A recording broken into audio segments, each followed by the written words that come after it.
Welcome to Fresh Fridays. I'm Pastor Tony, and today we'll be looking at a fresh idea for you as the leader who serves in the classroom.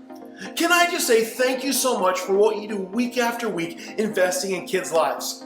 You see, Fresh is simply the infusion of innovative ingredients with time-honored disciplines. And often we talk about new ideas and new things going on, but we don't always mention those time-honored disciplines. People like you who are there week after week making a difference in a child's life.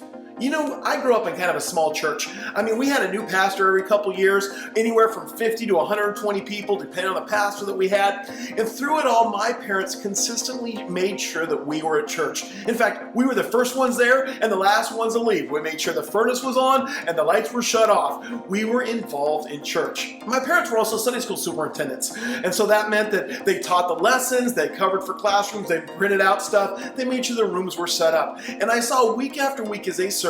Sometimes they went home excited about what God was doing and the changes, and other times they went home tired. They went home worn out. And as I've been involved in ministry for a lot of years now, sometimes I felt the same way, just like you do. Maybe you didn't get told thank you this week. Maybe you didn't feel supported this week.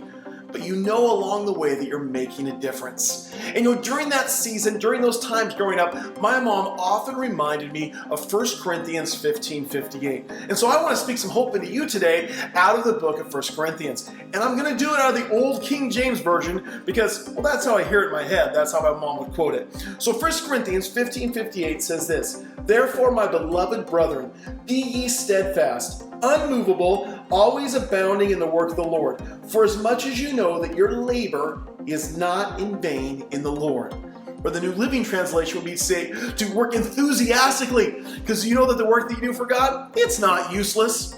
Thank you so much for continuing the work to be steadfast and unmovable. But remember this, that what you're doing, the work you're doing is not in vain.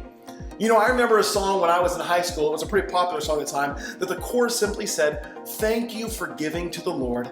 I am a life that was changed." And can I tell you, every week as you're investing in kids' lives, okay, they are truly being changed, they're being impacted. The one day you'll stand before God and He will simply look at you with a smile and say, "Well done, good and faithful servant. Thank you. And remember that your work is not in vain." This is Pastor Tony reminding you to keep your kids' ministry fresh.